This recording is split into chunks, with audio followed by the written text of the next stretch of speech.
Hi, I'm Phil Bedford and welcome to the Rebel Networker.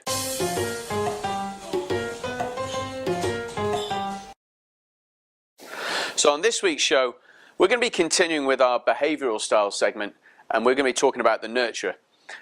Now, some of you out there have already realised this is very similar to DISC or the Platinum Rule, and you're absolutely right. What we've done is use our own terminology to make it more applicable to networking and easier to remember the terms. Okay, so our nurturers tend to be a lot different to the two previous behavioural styles. They tend to like things a lot more decisive, a lot quieter in their voices. They like to take their time when they're thinking.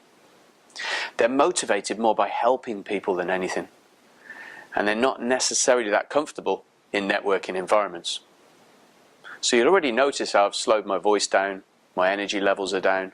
This is actually what we need to do when we're talking to nurturers. You can spot the nurturers because they tend to be a lot more reserved.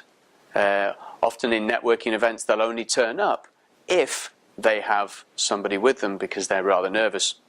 They tend to wear more comfortable dress, so it's not about dressing well, it's about being comfortable. They tend not to wear jewellery unless it's been gifted if they're a lady. In this part of the world in Dubai we see a lot of guys with jewellery. That's more of a cultural thing for the nurturers. They tend to love listening, so you'll often see them one-on-one in conversations. So they love people just like the promoters, but they're not in big groups, they're one-to-one.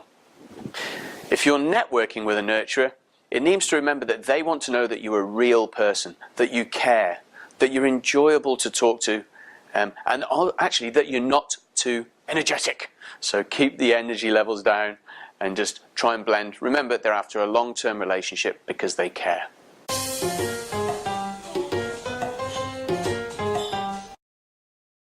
So one of the things to watch out for if you're networking with a nurturer or you're a nurturer yourself is a couple of things.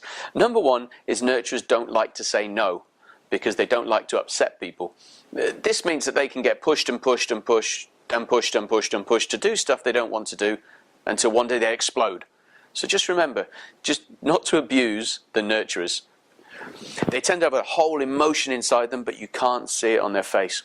So again, if you're trying to push a decision from a nurturer, it's not going to happen. You need to back off and let them make their decision themselves. So nurturers, they can often be ignored because they are quiet, and in networking environments, go-getters particularly will tend to shy away because they don't necessarily see you as somebody who's successful in business. So remember, if you're a nurturer and you want to be seen, you need to maybe speed it up a little bit and pick up your confidence levels.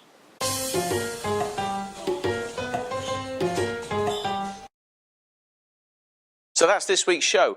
I hope we've given you some idea on how you can network with nurturers, or if you are one, what you can be doing to improve your networking. Next week, we're going to be looking at examiners. We'll see you on the next show, Rebel Networker.